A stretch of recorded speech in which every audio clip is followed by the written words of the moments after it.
Ассаламу алейкум, менің YouTube каналыма қош келдіңіздер. Бүгін сіздерге осындай өте дәмді әрі жұмсақ болып шығатын ленивый медовик пісіретін боламын. Видеоны міндетті түрде соңына дейін қарап, менің каналыма тіркеліп қоюды ұмытпаңыздар. Жаңа видеоларымды жіберіп алмайтын боласыздар.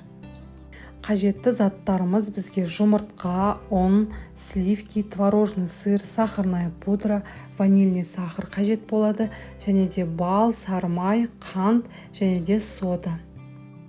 Ыдысымызға майымызды және де балымызды салып, екеуін, яғни ерігенше араластыратын боламыз. Еріп болғаннан кейін ас содамызды салып, көпіріп, яғни қызыл түске айналғанша күтетін боламыз. Міне бізде осындай қызғылт түс пайда болады. Енді бөлек ыдысымызға құйып алатын боламыз, яғни суығанша. Ыдысымызға жұмыртқамыздың құр өзін ғана, яғни миксермен араластырамыз. Біраз көпіргеннен кейін қантымызды біртіндеп салып, қантымыз толықтай еріп, және де жұмыртқалық массамыз ағарғанша араластырамыз. Одан кейін жаңағы дайындап қойған массамызды құйып, ұнымызды біртіндеп салып, қамырын илеуге кірісетін боламыз. Осылай венчиктің көмегімен ұнымызды жақсылап, яғни араластыратын боламыз. Яғни біздің қамырымыз осындай сұйықтықта болып шығады. Енді осылай формамызға барлығын құйып, бетін яғни бірдей етіп тегістеп аламыз. Енді 150 градуста 40-45 минуттай толықтай піскенше күтеміз. Қамырымыз дайын болғанша сливкиімізді осылай миксермен жақсылап көпіртеміз.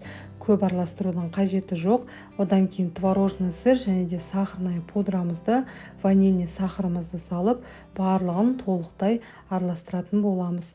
Яғни біздің креміміз қою болғанша.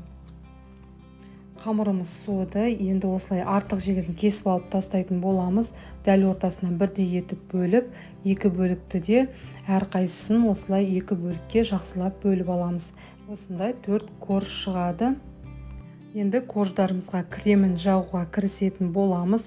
Кремін яғни барлық жерге жақсылап жағып, барлық корждарымызды бірінің үстіне бірін қойып, толықтай жағып шығамыз. Шетіне де жағуды ұмытпаймыз. Мен осындай артық, яғни қамырын блендермен үгітіп алдым. Сол кезде жақсы үгітілетін болады. Енді шетіне және де барлық, яғни бетіне толықтай жаңағы үгітілген қамырымызды жақсылап сеуіп шығамыз. Міне біздің ленивый медовигіміз дайын болды.